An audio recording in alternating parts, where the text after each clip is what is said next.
Hey guys, welcome to my channel. You are watching the current affairs most important questions. Let's start the session. सबसे पहले हम आज की एक quotation देखते हैं. A seed grows with no sound, but a tree falls with hug noise. Destruction has noise, but creation is quiet. This is the power of silence. So grow silently. बात की जा रही है जब हम एक पौधा उगाते हैं जब एक बीज बोते हैं तो उसमें से जो पौधा निकलता है वो आराम आराम से बड़ा होता है, लेकिन जब एक बड़ा पेड़ हम काटते हैं तो वह बहुत आवाज करता है। इसलिए बोला गया है कि जब चीजें ग्रो होती है तो आराम आराम से ग्रो होने दीजिए, जल्दबाजी कभी नहीं करनी। डिस्ट्रैक्शन हमेशा आवाज करता है। लाइफ में अगर हमें कुछ अचीव करना है तो अपने आप को साइलेंस रखना सीखिए। Some things just take time. हमारी सोच अगर बड़ी है तो उसमें टाइम भी बड़ा चाहिए, ज़्यादा टाइम लगेगा। इसमें आपको 2 लाइन बताती हूँ। रख हौसला वो मंजर भी आएगा, रख हौसला वो मंजर भी आएगा, प्यासे के पास चलकर समंदर भी आएगा, प्यासे के पास चलकर समंदर भी आएगा, थक कर ना बैठे मंजिल के मुसाफिर, मंजिल भी मिलेगी और जीने का मजा भी आएगा। ओके गाइस, क्वेश्चंस पे चलते हैं अभी। फर्स्ट क्वेश्चन है, व्यवसायों और व्यापारियों की मदद के लिए किस कंपनी ने ऑनलाइन दुकानों की सेवा शुरू की है? Twitter, Facebook, TikTok, LinkedIn. तो यह फेसबुक ने जो है व्यवसाय और व्यापारियों के लिए ऑनलाइन सेवा शुरू की है।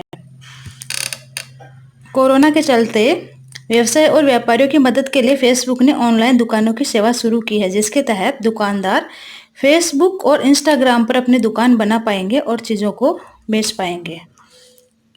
नेक्स्ट है, जरूरी सामान के होम डिलीवरी के लिए किस ई कॉमर्स कंपनी ने विशाल मेगा मार्ट के साथ साझेदारी की है?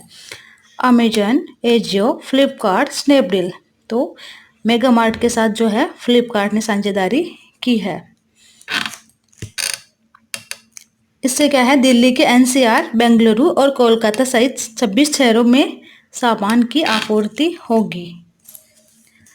डिज्नी स्ट्रीमिंग के प्रमुख कौन थे जिन्होंने अपने पद से इस्तीफा दे दिया है? जेम्स कैप्टून, केविन मेयर, अलेक्सान हेलन, डेविड मेयर। तो डिज्नी स्ट्रीमिंग के प्रमुख थे केविन मेयर, इन्होंने अपने पद से इस्तीफा दे दिया है। वे अब टिकटॉक के सीईओ के पद पर कार्यरत होंगे। वे टिकटॉक के सीईओ के साथ चीफ ऑपरेटिंग ऑफिसर का कार्यभार भी संभालेंगे। नेक्स्ट है, भारत सहित कितने देशों का हाल ही में WHO के कार्यकारी बोर्ड के लिए चयन हुआ है? 5 का, 10, 15, 20। तो इसमें 10 देशों का इसमें चयन हुआ है। नेक्स्ट है, कोरोना वायरस से लड़ने के लिए चीन ने WHO वर्ल्ड हेल्थ ऑर्गेनाइजेशन को कितने अरब रुपए देने की घोषणा की है? 50 अरब, 101 अरब, 151 अरब, 242 अरब। तो ये चाइना ने जो है 151 अरब रुपए देने की घोषणा की है। कोरोना वायरस से लड़ने के लिए चीन ने WHO को अगले 2 वर्ष में 151 अरब रुपए देने की घोषणा की है। चीन ने घोषणा की है कि कोविड-19 की विकसित हो रही वैक्सीन जब भी उपलब्ध होगी तब उसे वैश्विक स्तर पर उपलब्ध कराएंगे। नेक्स्ट है, भारत के केंद्रीय कोयला मंत्री कौन है जिन्होंने घोषणा की है कि सरकार कोल इंडिया का निजीकरण नहीं करेगी? रामविलास पासवान, प्रहलाद जोशी, नितिन गडकरी, विपिन रावत। जो भारत के केंद्रीय कोयला मंत्री वो है प्रहलाद जोशी। वित्त वर्ष 2023-24 में कोल इंडिया के जरिए 1 अरब टन कोयला उत्पादन का लक्ष्य रखा गया है। नेक्स्ट है, मेसी और रोनाल्डो के बाद लेवेंडोस्की ने लगातार 5वें सीजन में कितने गोल करने वाले विश्व के तीसरे खिलाड़ी बन गए हैं? 15, 25, 35, 40। तो लेवेंडोस्की इन्होंने जो है 40 गोल करने वाले ये तीसरे खिलाड़ी बन गए हैं। मेसी और रोनाल्डो के बाद पोलैंड के स्टार फुटबॉलर रॉबर्ट लेवेंडोस्की लगातार 5वें सीजन में 40 गोल करने वाले विश्व के तीसरे खिलाड़ी बन गए हैं। लेवेंडोस्की ने म्यूनिक की ओर से मैच में 40वें मिनट पहला गोल करके यह रिकॉर्ड हासिल किया है। नेक्स्ट है, चीन की सरकार ने हाल ही में ऑस्ट्रेलिया के निर्यात पर कितने फीसदी का टैरिफ टैक्स लगाया है? तो यह है 80%।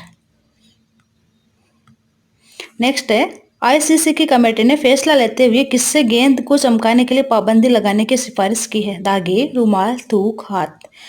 तो इसमें थूक से गेंद को चमकाने के लिए पाबंदी लगाई है। अभी कोविड-19 के चलते यह फैसला लिया गया है। 21 मई को विश्व भर में कौन सा दिवस मनाया जाता है? विश्व सांस्कृतिक विविधता दिवस, विश्व डाक दिवस, विश्व महिला दिवस, विश्व समझौता दिवस। ये जो है विश्व सांस्कृतिक दिवस मनाया जाता है। अभी हम वन लाइनर क्वेश्चंस देखते हैं। आज से मैंने कुछ one liner important question start किए हैं। सभी क्वेश्चंस जो है अपकमिंग कॉम्पिटिटिव एग्जाम्स की दृष्टि से बहुत ही हेल्पफुल साबित होंगे और अपने जनरल नॉलेज के लिए भी ये सहायक है। तो इसमें देखते हैं। पश्चिम बंगाल सरकार ने राज्यों में अम्फान तूफान के बाद पुनर्निर्माण कार्य के लिए जितने हजार करोड़ रुपए का कोष गठित किया है? ये किया है 1000 करोड़ रुपए का। हाल ही में जिस आईआईटी के अनुसंधानकर्ताओं ने अल्जाइमर की वजह से थोड़े समय के लिए जाने वाली याददाश्त को रोकना या कम करने हेतु नए तरीके विकसित करने का दावा किया है? ये किया है आईआईटी गुवाहाटी ने।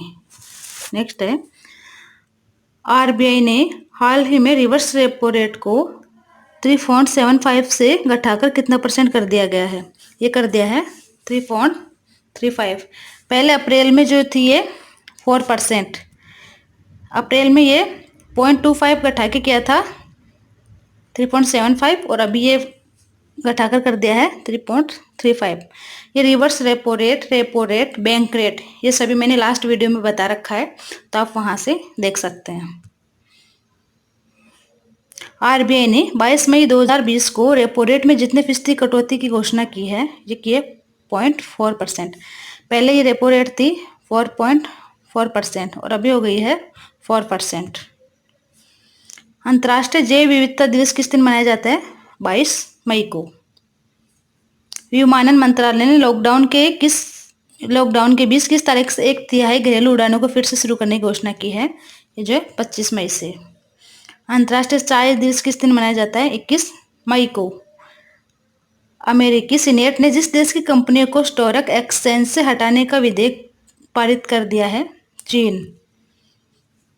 हाल ही में नाबार्ड के नए अध्यक्ष किसे नियुक्त किया गया है? गोविंदा राजुलू चिंटला को।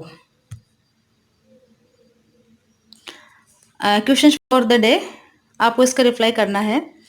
वह राज्य सरकार जिसने प्रत्येक वर्ष मानसून के बाद आने वाले स्वाइन फ्लू या मौसमी इन्फ्लुएंजा सीजनल इन्फ्लुएंजा H1N1 का मुकाबला करने के लिए राज्यव्यापी टीकाकरण कार्यक्रम शुरू किया है? तो किस सरकार ने किया, ये आपको बताना है। Okay guys, thanks for watching. If you enjoyed this session, then please like, share and subscribe the channel. Thank you.